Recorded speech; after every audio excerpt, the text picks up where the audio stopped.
दोस्तों, कैसे हो आप सभी। उम्मीद करता हूँ सभी अच्छे होंगे और अपनी पढ़ाई में लग रहे होंगे, अपनी पढ़ाई को कंटिन्यूअस कर रहे होंगे। आज हम बात करने वाले हैं 10वीं विज्ञान के अध्याय 13 के बारे में, जिसका नाम है विद्युत धारा के चुंबकीय प्रभाव। इसके पार्ट फर्स्ट और पार्ट सेकंड को हम पहले ही पढ़ चुके हैं। अगर आपने वह नहीं देखा है तो वीडियो के डिस्क्रिप्शन में उनकी लिंक मिल जाएगी, वहां से आप देख सकते हैं, या फिर आई बटन पे भी आ रहा होगा, वहां पर भी क्लिक करके आप देख सकते हैं। आज हम पार्ट थर्ड में दो इम्पोर्टेंट क्वेश्चन के बारे में पढ़ेंगे। विद्युत मोटर और विद्युत जनित्र, इनकी बनावट क्या होती है, इनका डायग्राम कैसे बनेगा, इनकी कार्यविधि क्या होती है, इनका सिद्धांत क्या होता है, किस सिद्धांत पर ये कार्य करते हैं। हर साल इन दोनों क्वेश्चन में से 5 या 6 नंबर का एक क्वेश्चन हर तीसरी या चौथी साल पूछा जाता है। पिछली साल यह पूछा नहीं गया है तो इस साल इम्पोर्टेंट हो जाता है। आप देख रहे हैं अपना YouTube channel mega science view. मेरा नाम है सोनू। चलिए वीडियो को स्टार्ट करते हैं। देखिए, सबसे पहले क्वेश्चन कैसे आता है उसकी बात कर लेते हैं। क्वेश्चन है, विद्युत जनित्र किसे कहते हैं, यानी इसकी हमें परिभाषा या डेफिनेशन लिखनी है। उसके बाद ये कितने प्रकार के होते हैं, यानी विद्युत जनित्र के बारे में बताना है कितने प्रकार के होते हैं। इनके नाम लिखिए और इनके नाम बताने हैं। आंसर देखिए, ऐसे साधन जो यांत्रिक ऊर्जा को विद्युत ऊर्जा में रूपांतरित करते हैं विद्युत जनित्र कहलाते हैं। ऐसे साधन जो विद्युत ऊर्जा में यांत्रिक ऊर्जा को विद्युत ऊर्जा में रूपांतरित करते हैं क्या कहलाते हैं, विद्युत जनित्र कहलाते हैं। विद्युत जनित्र कितने प्रकार के होते हैं, विद्युत जनित्र 2 प्रकार के होते हैं। प्रत्यावर्ती धारा जनित्र, जिसे शॉर्ट में हम एसी भी कहते हैं, इसकी फुल फॉर्म पूछी जाती है, आपको याद रखनी है, अल्टरनेटिव करंट। दूसरा है दिष्ट धारा जनित्र, जिसे हम शॉर्ट में डीसी भी बोलते हैं, इसकी भी फुल फॉर्म पूछी जाती है 1 नंबर की, डायरेक्ट करंट। ये दोनों आपको याद रखने हैं। क्वेश्चन है, विद्युत मोटर किसे कहते हैं, इसका नामांकित चित्र बनाकर इसका सिद्धांत, इसकी बनावट तथा इसकी कार्यविधि स्पष्ट कीजिए। उत्तर देखिए, विद्युत ऊर्जा को यांत्रिक ऊर्जा में परिवर्तित करने की युक्ति को विद्युत मोटर कहते हैं। कौन सी ऊर्जा को, विद्युत ऊर्जा को यांत्रिक ऊर्जा में परिवर्तित करने की युक्ति को क्या कहते हैं, हम विद्युत मोटर कहते हैं। अब देखिए विद्युत मोटर का सिद्धांत।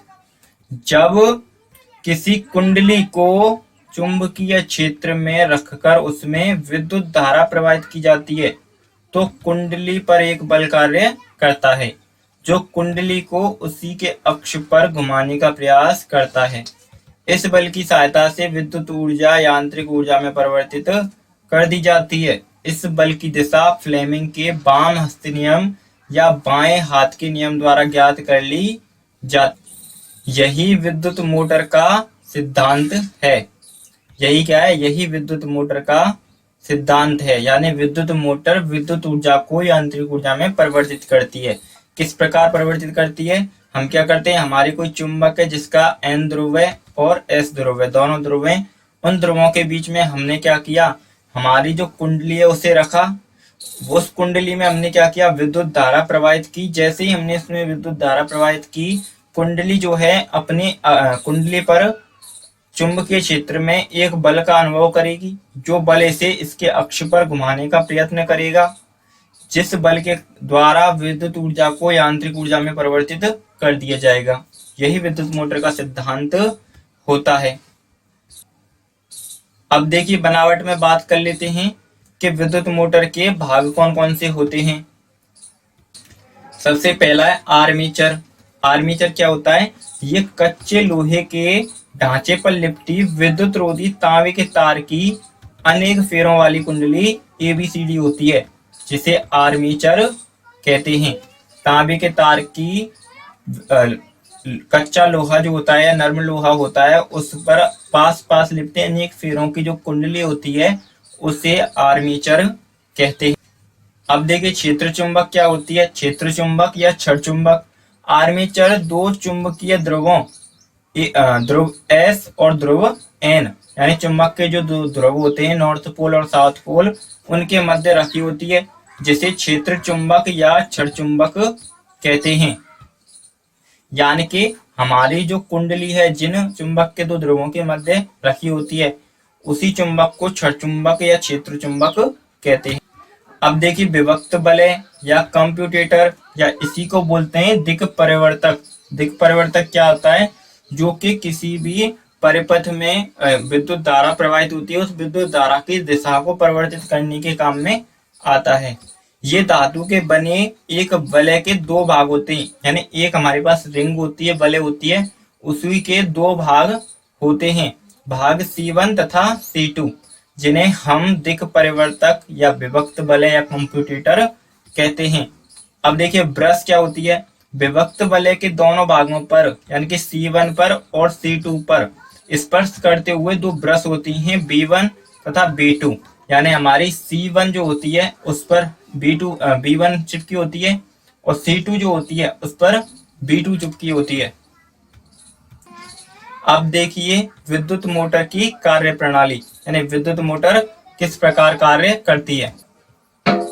जब कुंडली में विद्युत धारा प्रवाहित की जाती है, तब फ्लेमिंग के वाम हस्त नियम या फिर बाएं हाथ के नियम के अनुसार भुजा AB ऊपर की ओर तथा भुजा CD नीचे की ओर बल कार्य करता है। यह एक बल युग्म बनाते हैं जो कुंडली को दक्षिणावर्त यानी कि घड़ी की दिशा में यानी क्लॉकवाइज घुमाने का कार्य करता है। आधे गुणन के बाद AB तथा CD अपने स्थान बदल लेती हैं तथा C1 एवं C2 भी अपने स्थान बदल लेते हैं।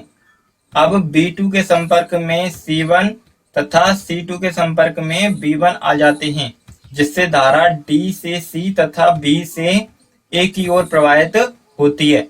फ्लेमिंग के वाम हस्त नियम के अनुसार अब CD पर ऊपर की ओर एवं AB पर नीचे की ओर बल कार्य करता है, जो कुंडली को दक्षिणावर्त दिशा में घुमाता है। यह क्रिया लगातार चलती रहती है तथा कुंडली इन ध्रुवों के बीच लगातार एक ही दिशा में घूमती है। इस प्रकार कुंडली का प्रत्येक आधे गुणन के बाद आधे गुणन से इस प्रकार कुंडली का एक पूर्ण गुणन पूरा हो जाता है और बाकी के गुणन भी इसी प्रकार चलते रहते हैं। होता क्या है, देखिए हमारे पास क्या है, एक चुंबक है जिसके दो ध्रुव हैं, एक ध्रुव है N और एक ध्रुव है S। इस ध्रुवों के बीच में हमने एक कुंडली रखी हुई है हमारी ABCD। अब देखिए इस कुंडली को हमने संयोजित किया हुआ है दो विभक्त बलों द्वारा C1 C2 तथा दो बुड़सें इससे संयोजित हैं B1 और B2। अब ये संयोजित है किससे? हमारी बैटरी से, जिससे के द्वारा हम इसमें विद्युत धारा प्रवाहित करेंगे। जब इसमें विद्युत धारा प्रवाहित की जाती है तो विद्युत धारा प्रवाहित होती है प्लस से माइनस की तरफ, यानी कि अब यहाँ पर प्रवाहित होगी धारा भुजा A से B की तरफ तथा भुजा C से D की तरफ। इस प्रकार विद्युत धारा प्रवाहित होगी और चुंबकीय क्षेत्र की जो दिशा होगी वो कैसे होगी? अंदर की तरफ N से S की तरफ, यानी ध्रुव नॉर्थ पोल से साउथ पोल की तरफ। अब इसमें हमें जो उत्पन्न होने वाला जो विद्युत बल है या चालक की दिशा है वह ज्ञात करनी है, तो उसके लिए हम लगाएंगे फ्लेमिंग के बाएं हाथ का नियम या वाम हस्त नियम। फ्लेमिंग का वाम हस्त नियम क्या कहता है कि यदि हम अपने बाएं हाथ को इस प्रकार फैलाएं कि हमारे अंगूठा, तर्जनी और मध्यमा तीनों एक दूसरे के क्या हों? लंबवत हों। तीनों एक दूसरे के लंबवत हों और अब हम हमारे इस हाथ को इस प्रकार रखें कि हमारी जो मध्यमा है चुंबकीय क्षेत्र की दिशा को प्रदर्शित करे, हमारी जो तर्जनी है वह चुंबकीय क्षेत्र की दिशा को प्रदर्शित करे। तो हमारा अंगूठा जो है चालक पर आरोपित बल या चालक की गति की दिशा को प्रदर्शित करता है। आप इस प्रकार से हाथ को फैलाइए और इस व्यवस्था पर रखकर देखिए, आपको चालक की दिशा तल के लंबवत बाहर की ओर दिखाई देगी, यानी कि भुजा AB जो है वह ऊपर की ओर गति करेगी, इसी समय भुजा CD नीचे की ओर गति करेगी और आधे गुणन के बाद भुजा AB और CD अपने स्थान परिवर्तित कर लेंगी। इसी प्रकार विभक्त बल भी या दिक् परिवर्तक भी अपने स्थान चेंज कर लेंगी। C1 की जगह C2 आ जाएगा। और अब इसी प्रकार विद्युत धारा जो है वह अब प्रवाहित होगी D से C की तरफ और B से A की तरफ।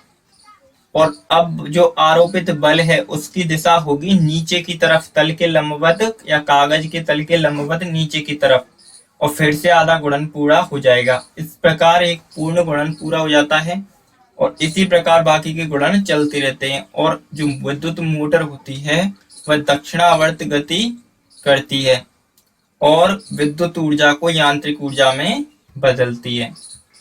अब देखिए विद्युत मोटर के उपयोग क्या हैं। विद्युत मोटर का उपयोग विद्युत पंखे बनाने में, रेफ्रिजरेटर जिन्हें हम फ्रिज बोलते हैं उनमें, विद्युत मिश्रकों जिन्हें हम मिक्सी बोलते हैं उनमें, वॉशिंग मशीनों में, कंप्यूटरों में, कारों में या फिर खिलौनों में, इन सभी के निर्माण में हमारी विद्युत मोटर या विद्युत मोटर का प्रयोग इन सभी के निर्माण में हमारी विद्युत मोटर का प्रयोग किया जाता है। अब देखिए फ्लेमिंग का वाम हस्त नियम या बाएं हाथ का नियम। हम हमारे बाएं हाथ को इस प्रकार फैलाएं। हम हमारे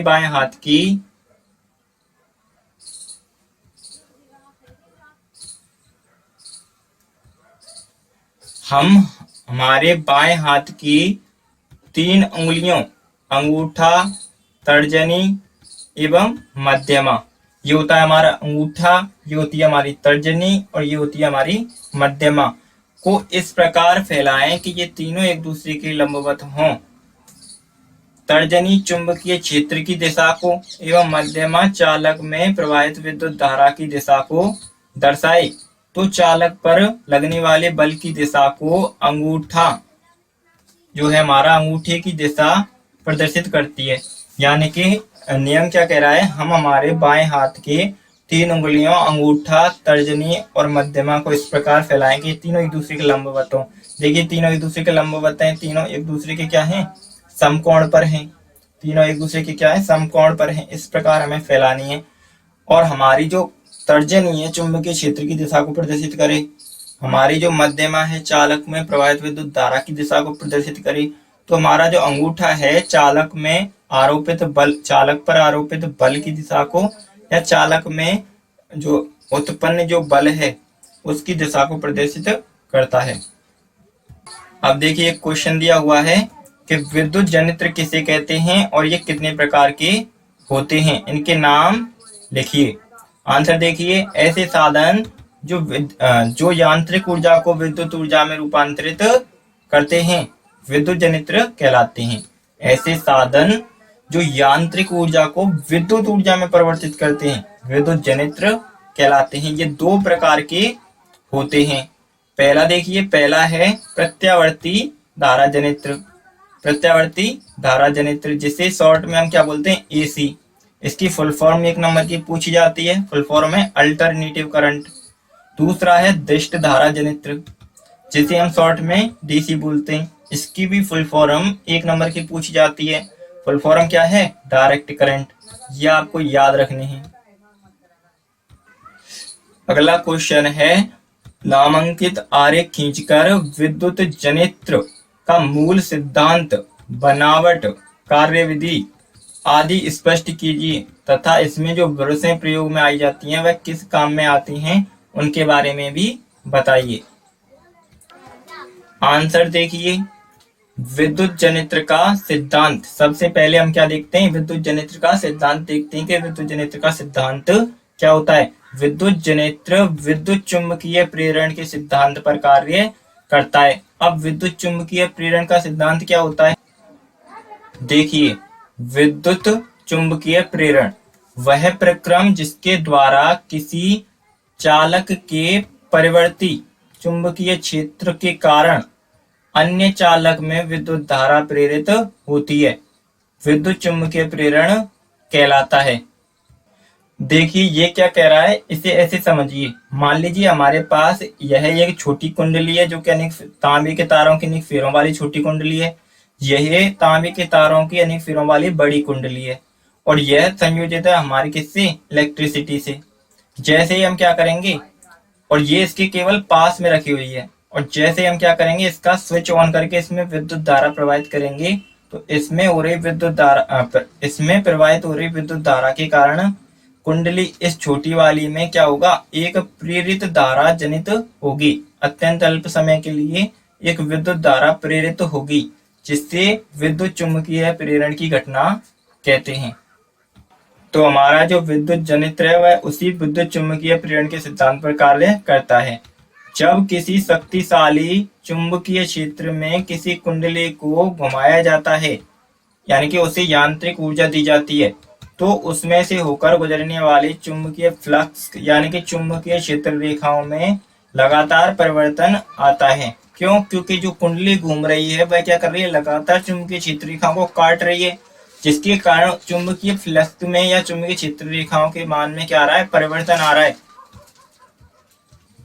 इसके कारण कुंडली में एक विद्युत वाहक बल तथा विद्युत धारा प्रेरित हो जाती है। यही विद्युत जनित्र का सिद्धांत है।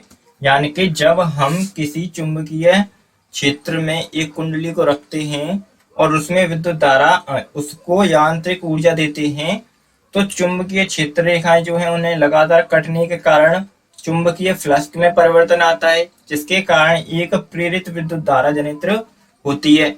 इस प्रकार यह प्रेरित विद्युत धारा के सिद्धांत पर या विद्युत चुंबकीय प्रेरण के सिद्धांत पर कार्य करता है, और उससे इसमें एक जो धारा उत्पन्न हुई है या जो बल प्रेरित हुआ है, यांत्रिक ऊर्जा विद्युत ऊर्जा में रूपांतरित हो जाती है। यही विद्युत ऊर्जा का सिद्धांत होता है कि जो विद्युत जनित्र का सिद्धांत होता है कि जो विद्युत जनित्र होता है वह यांत्रिक ऊर्जा को विद्युत ऊर्जा में रूपांतरित करता है। अब देखिए फटाफट से इसकी बनावट देख लेते हैं। बनावट सेम विद्युत मोटर जैसी है, जैसे कि आर्मेचर। आर्मेचर क्या होता है, वही कच्चे लोहे पर तांबे के तार की अनेक फेरों वाली जो कुंडली होती है ABCD, उसी को हम क्या बोलते हैं, आर्मेचर कहते हैं। क्षेत्र चुंबक क्या होती है, आर्मेचर दो चुंबकीय ध्रुवखंडों के मध्य यानी N व S के मध्य रखा होता है, जिन्हें क्षेत्र चुंबक या क्षण चुंबक कहते हैं। यानी वही चुंबक जिनके मध्य हमारी आर्मेचर रखी हुई है उसी को कहते हैं हम क्या, क्षेत्र चुंबक या क्षण चुंबक। अब देखिए अब है सर्पी वलय। कुंडली के दोनों सिरे दो धातु के वलयों S1 व S2 से जुड़े रहते हैं, जिन्हें सर्पी वलय कहते हैं। ये वलय आर्मेचर पर स्थित रहकर उसी के साथ घूमते हैं।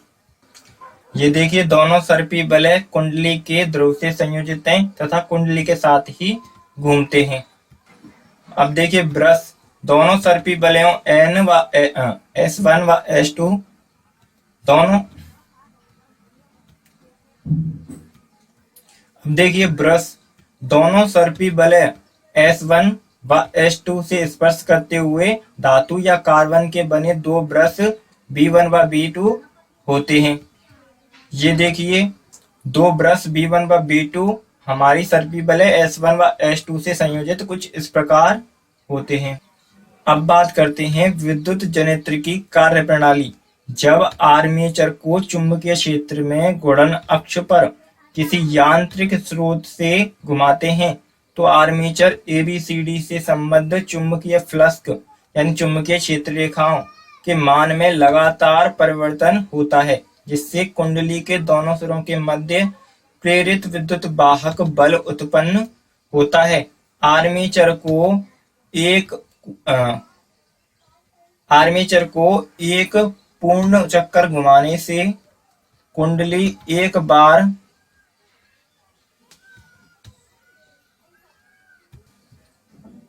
आर्मेचर को एक पूर्ण चक्कर घुमाने से कुंडली बार बार चुंबकीय क्षेत्र के लंबवत तथा समानांतर स्थिति में आती है।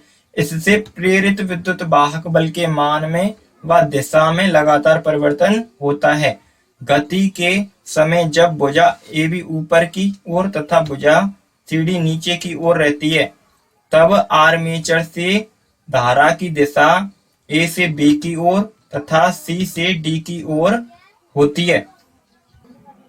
यदि आर्मेचर की भुजा CD ऊपर एवं AB नीचे की ओर हो तो फ्लेमिंग के वाम हस्त नियम यानी बाएं हाथ नियम से धारा की दिशा D से C एवं B से A की तरफ हो जाती है। इस प्रकार आर्मेचर को एक पूरा घूर्णन में निश्चित कालांतर के बाद धारा की दिशा बदल जाती है।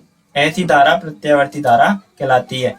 ऐसी धारा जिसमें एक निश्चित समय अंतराल के बाद धारा की दिशा परिवर्तित हो जाती है प्रत्यावर्ती धारा कहलाती है।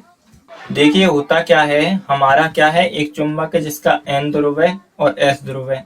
इसके मध्य में हमारी कुंडली रखी हुई है जिसमें हम क्या करेंगे, यहाँ से यांत्रिक ऊर्जा देंगे यानी इसे हाथ से घुमाएंगे। जैसे हम इसे हाथ से घुमाते हैं हमारी जो S1 और S2 ये वलय हैं ये घूमती हैं, इसके साथ हमारी कुंडली ABCD घूमती है।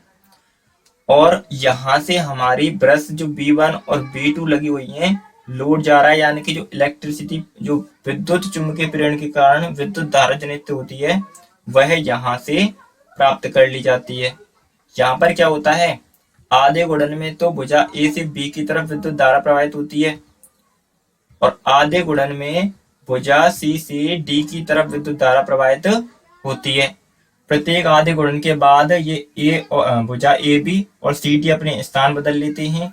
उसके बाद यहाँ पर क्या आ जाती है, यहाँ पर भुजा C और D आ जाती है और C और D आ जाती है और यहाँ पर भुजा A और भुजा B आ जाती है। अब इनमें जो विद्युत धारा प्रवाहित होती है वो भुजा CD में D से C की तरफ तथा भुजा AB में A से B की तरफ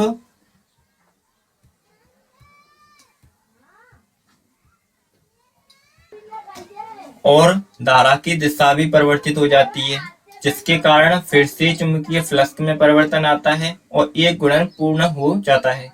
इसी प्रकार बाकी के गुणन भी पूर्ण हो जाते हैं।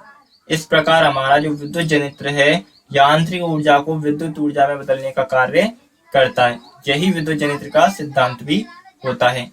क्वेश्चन पूछा गया था कि हमारी जो ये ब्रश B1 B2 हैं इनका क्या कार्य होता है, तो ये स्थिर होती हैं, ये अपनी स्थान चेंज नहीं करती, जिसके कारण जो हमारी कुंडली है इसी में गुणन के कारण चुंबकीय विद्युत धारा के जो दिशाएं परिवर्तित होती है, जबकि इससे पहले जो हमारी विद्युत धारा है उसके मान में कोई परिवर्तन नहीं आता। तो विद्युत धारा को स्थिर बनाए रखने का कार्य करती है हमारी ब्रश B1 और B2। अब देखिए क्वेश्चन पूछा जाता है कि दिष्ट धारा या डायरेक्ट करंट के कुछ स्रोतों के नाम लिखिए। तो आंसर है दिष्ट धारा जनित्र और विद्युत सेल और हमारी जो विद्युत बैटरी होती है, मोबाइल की बैटरी होती है, ये सभी किसके उदाहरण है, हमारे डायरेक्ट करंट या DC या दिष्ट धारा के उदाहरण। उसके बाद क्वेश्चन पूछा जाता है विद्युत प्रत्यावर्ती धारा उत्पन्न करने वाले स्रोतों के नाम लिखिए। आंसर है प्रत्यावर्ती धारा जनित्र और जल विद्युत धारा जनित्र। ये क्या है, हमारी प्रत्यावर्ती धारा के उदाहरण है, अल्टरनेटिव करंट के उदाहरण है। अब देखिए क्वेश्चन पूछा जाता है प्रत्यावर्ती धारा या AC या अल्टरनेटिव करंट किसे कहते हैं। यह धारा अपनी दिशा कितने समय बाद बदल लेती है। इस धारा का महत्वपूर्ण लाभ क्या है। आंसर देखिए, ऐसी विद्युत धारा जो समान काल अंतरालों के पश्चात अपनी दिशा में परिवर्तन कर लेती है प्रत्यावर्ती धारा कहलाती है। यानी वह धारा जो समान समय अंतरालों में अपनी दिशा परिवर्तित कर लेती है प्रत्यावर्ती धारा कहलाती है। प्रत्यावर्ती धारा अपनी दिशा हर 1/100 सेकंड बाद उत्क्रमित करती है या बदल लेती है। अर्थात इस प्रत्यावर्ती धारा की आवृत्ति 50 हर्ट्ज होती है। प्रत्यावर्ती धारा का महत्वपूर्ण लाभ यह है कि विद्युत शक्ति को सुदूर यानी बहुत अधिक दूर जो स्थान हैं उन पर बिना किसी ऊर्जा क्षय के या ऊर्जा खर्च के आसानी से भेजा जा सकता है। अब देखिए क्वेश्चन है DC या दिष्ट धारा या डायरेक्ट करंट किसे कहते हैं। आंसर, ऐसी विद्युत धारा जो समान काल अंतरालों के पश्चात अपनी दिशा में परिवर्तन नहीं करती, दिष्ट धारा या DC कहलाती है। प्रश्न पूछा जाता है, प्रेरित विद्युत धारा की दिशा किस नियम सी द्वारा ज्ञात की जाती है? आंसर है फ्लेमिंग के दक्षिण हस्त नियम या दाहिने हाथ नियम के द्वारा प्रेरित विद्युत धारा की दिशा ज्ञात की जाती है। अब देखिए फ्लेमिंग के दाहिने हाथ का नियम या दक्षिण हस्त नियम क्या होता है। अपने दाहिने हाथ की तर्जनी, मध्यमा एवं अंगूठे को इस प्रकार फैलाएं कि ये तीनों एक दूसरे के लंबवत हों। यदि तर्जनी चुंबकीय क्षेत्र की दिशा को, अंगूठा चालक की गति की दिशा की ओर इंगित करे या संकेत करे, तो मध्यमा चालक में प्रेरित विद्युत धारा की दिशा को दर्शाती है।